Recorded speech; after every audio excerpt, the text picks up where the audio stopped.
আল্লাহ রাব্বুল আলামিনের কাছে লাখো কোটি শুকরিয়া যে আল্লাহ রাব্বুল আলামিন আমাদেরকে আজকে নবী সাল্লাল্লাহু আলাইহি ওয়াসাল্লামের শানে দাঁড়ানোর তৌফিক দান করেছেন। আল্লাহ রাব্বুল আলামিনের দরবারে শুকরিয়া যে আল্লাহ রাব্বুল আলামিন আজকে আমাদেরকে বাংলার মাটিতে নবী সাল্লাল্লাহু আলাইহি ওয়াসাল্লামের শান মর্যাদা রক্ষার লড়াইয়ে নামার তৌফিক দান করেছেন। আমরা যে শাপলা চত্বরে দাঁড়িয়ে আছি, এটাই সে ঐতিহাসিক জায়গা যা বাংলাদেশকে তাওহীদ এবং শিরকের দুটো মেরুকরণে ভাগ করে ফেলেছিল। আল্লাহ পাকের দরবারে আবারও শুকরিয়া জানাই যে আল্লাহ পাক আমাদেরকে কবুল করেছেন দ্বিতীয়বার শাপলা চত্বরে আসার। প্রিয় ভাইরা, একটা হাদিস আপনাদের সাথে আমি শেয়ার করবো, আজকে আলোচনা করবো, শুধু একটা হাদিস। এই হাদিসটার উপরে ইনশাআল্লাহ তাআলা আজকের বর্তমান প্রেক্ষাপট উঠে আসবে। নবী করিম সাল্লাল্লাহু আলাইহি ওয়াসাল্লাম বলেছেন, সবাই দরুদ পড়ি সাল্লাল্লাহু আলাইহি ওয়াসাল্লাম, যে ব্যক্তি লা ইলাহা ইল্লাল্লাহ মুহাম্মাদুর রাসূলুল্লাহ সাক্ষ্য দিয়েছে, তাকে তিনটা কারণ ব্যতীত অন্য কোনো কারণে হত্যা করা জায়েজ নেই। তার প্রথম কারণটি হচ্ছে, বিবাহিত ব্যক্তি যদি ব্যভিচার করে। আপনারা যদি আজকে এই ব্যালটটার দিকে তাকান, একজন ব্যক্তির নাম উঠে আসবে, সে ব্যক্তি শুধু ব্যভিচার করে নাই, বরং ধর্ষণ করেছে। আর এই ব্যক্তি শুধু একজন ব্যক্তির প্রতিকৃতি নয়, বরং বাংলাদেশের একটা সিস্টেমের প্রতিকৃতি।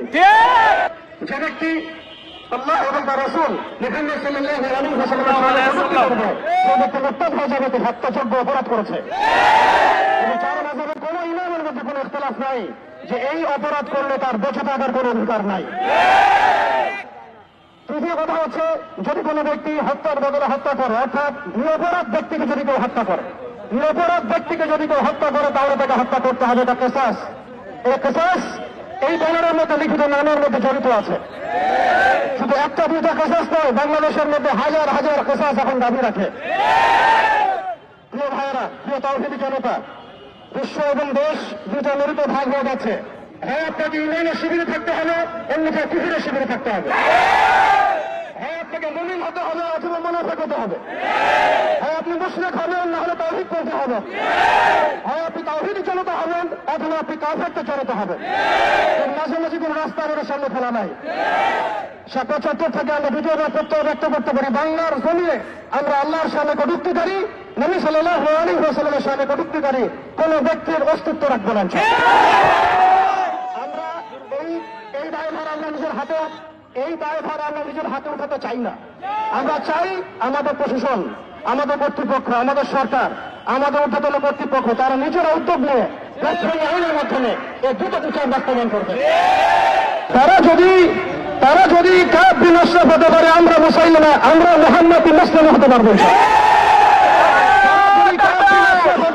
আমরা মুহাম্মদ বিন মুসাইলিমা হতে পারবো ইনশাআল্লাহ।